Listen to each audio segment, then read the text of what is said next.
Hello everyone, today I'm gonna show you an easy and simple way to get more performance out of your AMD Radeon RX 7900 XT graphics card. And you can also apply it to the XTX, but you might tweak the parameters a bit more because obviously they're not gonna be the same as the XT variant. So all you need to do is use the Adrenaline software from your AMD driver. You can use Tech Power Up GPU Z if you want to see more stats, although they're not really relevant for what we're going to do today. You just monitor some stats. And I'm using Farmark for the stress test that is gonna give me an actual benchmark score. Now, I'm not gonna run the benchmark score because it looks pretty awful on camera. You know, there's a lot of stress when you're recording what you're doing on the PC and also stressing the GPU and CPU. Probably more the GPU, but is beyond the point. It looks the actual stress test looks or benchmark test looks pretty bad on camera. But I'm gonna show you what you have to do. So first of all, you need to run on default. Now this is by default selected in your Adrenaline software, and this is my default score. This is my benchmark score with using Farmark. Now you have to install the latest version of Farmark, and for benchmark you go to GPU benchmarks and hit one of the presets. I'm using a 1440p monitor, so I'm using the 1440p presets. You hit this and it's gonna last for 1 minute. If you want a shorter or a longer benchmark duration, you just come here and you modify this number. Now 60,000 milliseconds is 60 seconds, so if you want 120 seconds you replace the 6 with the 12, but that's beyond the point. I used the 1 minute benchmark. Now this is my score, 12,777 points with the default settings, and I got an average of 213 FPS. Remember, this is a synthetic benchmark.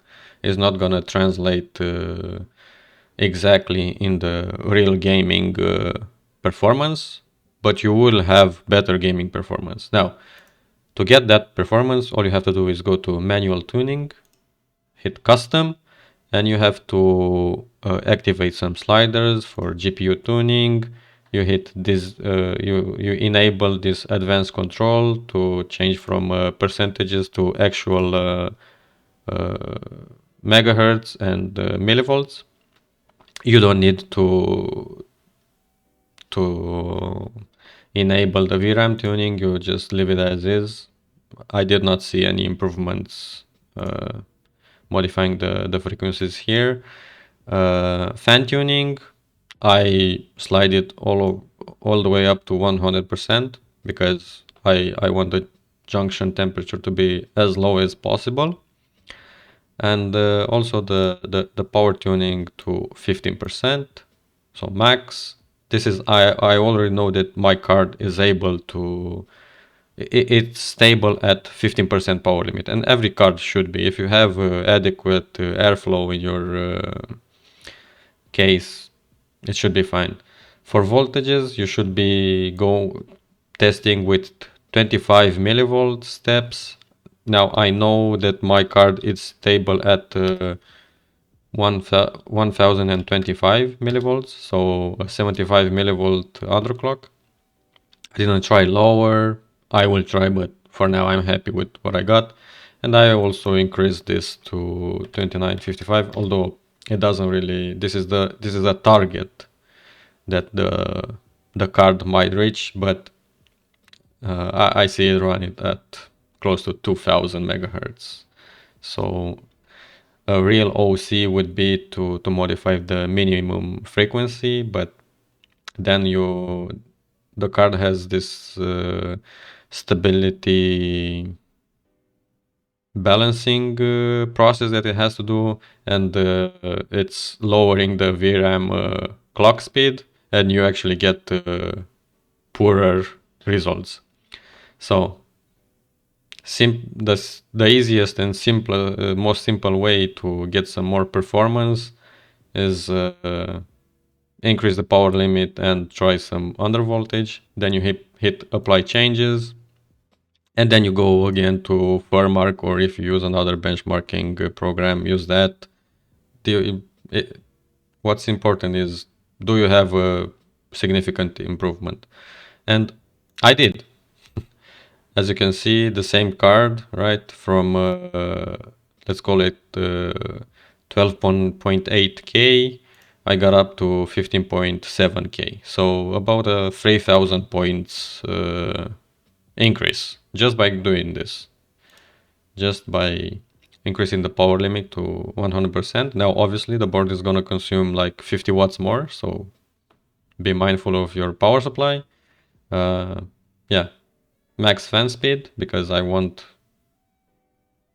the lowest temperatures possible on my graphics card.